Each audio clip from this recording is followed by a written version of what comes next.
Hi everyone, Marches here. Welcome to the channel. And today I will be giving you my full performance review of these awesome sneakers. So let's go.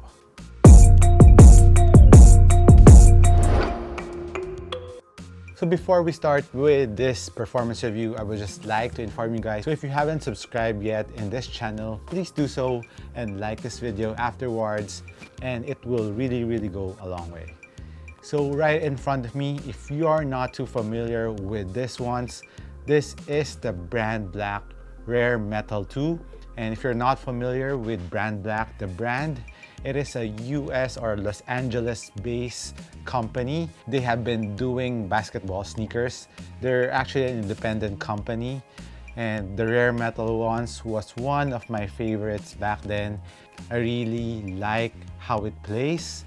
The cushioning, the upper, and the traction, of course. I remember that I was playing on a moist floor back then, and all the other people that I'm playing with, except for the two of us who were wearing the Rare Metals, were sticking on the floor. So that really impressed me on the Rare Metal ones. And I'm so happy that they finally released the version 2 or the second rendition of the Rare Metals.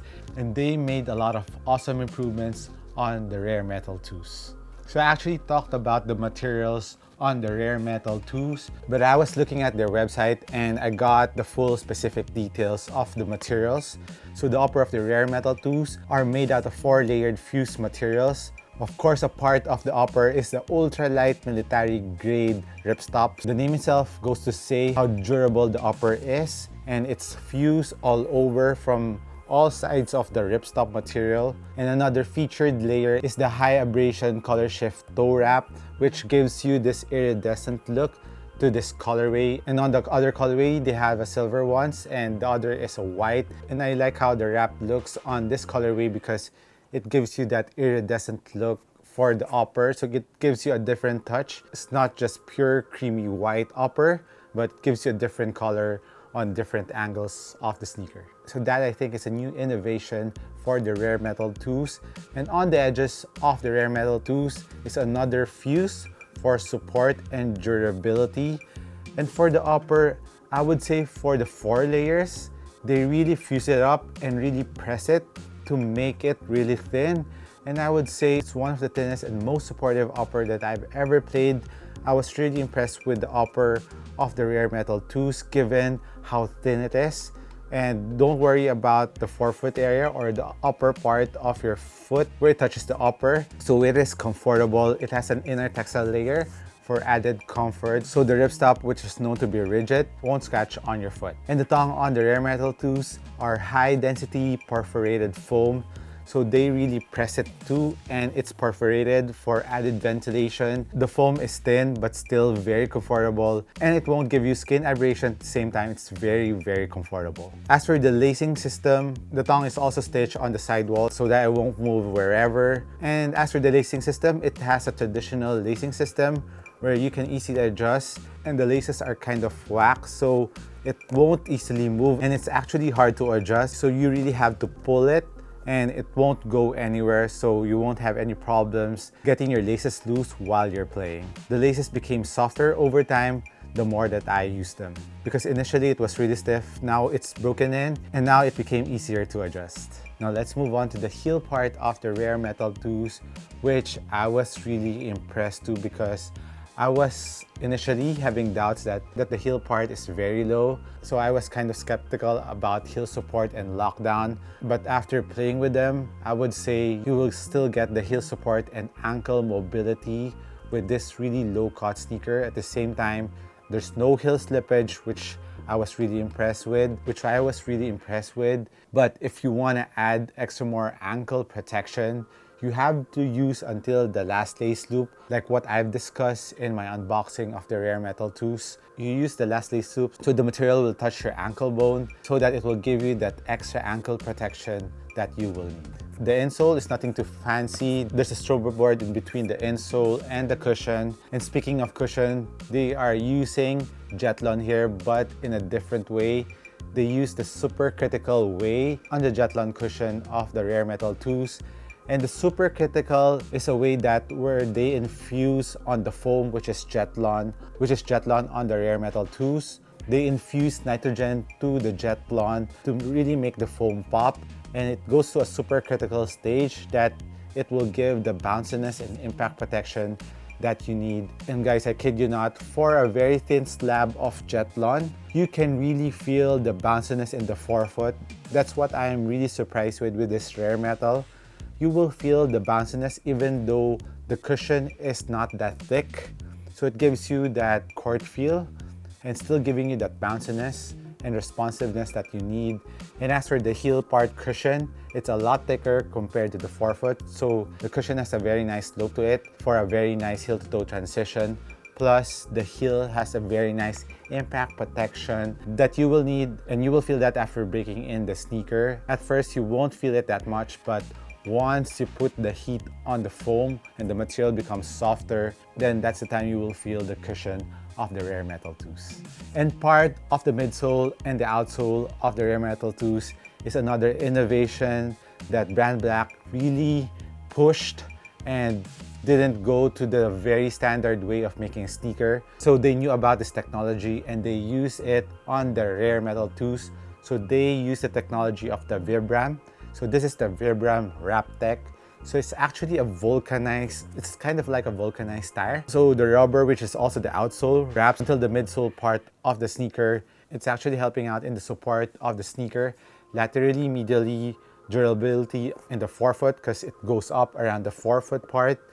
So it's a very nice way of doing the outsole. Plus the outsole is Vibram, and while I was playing with it, the rubber is really hard. So I think outdoor use is good with the rare metal 2s. And as for indoor use, no problems, although it doesn't squeak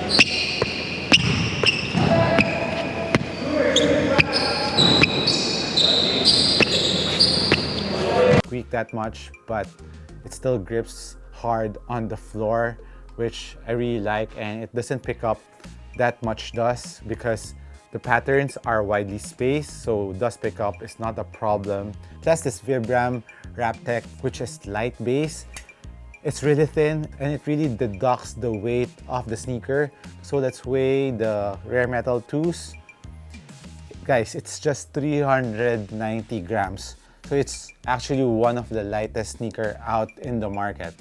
So if the sneaker goes below 400 grams, it is light, and this is 390. It's one of the lightest sneaker out right now. And I think Brandblack really purposely did that. They really want it to be really light.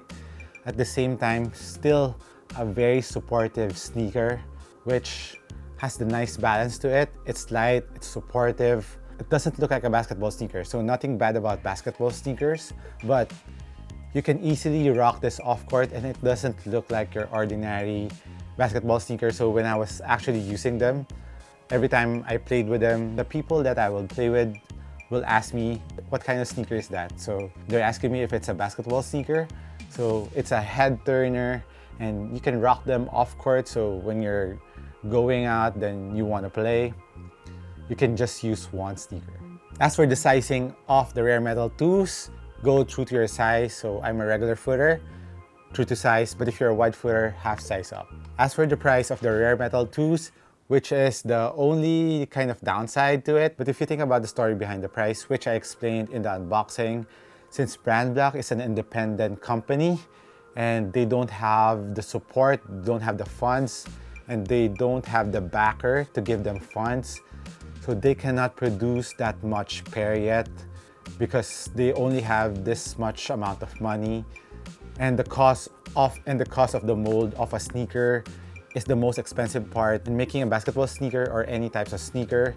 So they're not like Nike or Adidas, which has lots of money that can fund a sneaker. So what Brandblack did, they made the mold out of the sneaker and they just produced first initially certain amount that would fit their budget. So that's how they would make up for the cost of the mold, is put the price higher on the sneaker because the quantity is low. They have to make the price high in order to meet the cost of the sneaker plus their profit. So in the long run, if they make money out of this, I think they can maybe make another basketball sneaker at a lower cost when they actually make a profit out of this. So I understand the story behind it. So right now here in the Philippines, it's sold at 12,000 pesos. And over at Brandblack site, I checked, it's $250, so right about the same. So if you want to cop the Brandblack rare metal tools, they are available over at Titan, exclusively distributed by Titan. And like I said, I like the rare metal ones, but I like the metal tools better. They made the improvements aesthetically and all the materials and performance. They improve a lot on the rare metal tools. So kudos to Brandblack for innovating and pushing the design and tech on the basketball sneaker. So that's it on my performance review of the Brandblack rare metal tools. Let me know what you think about the sneaker. Would you cop them or not? Hit me a comment down below. Let's talk there. This has been Marches once again. Thank you for passing by. I appreciate you. I'll catch you in the next one. Peace.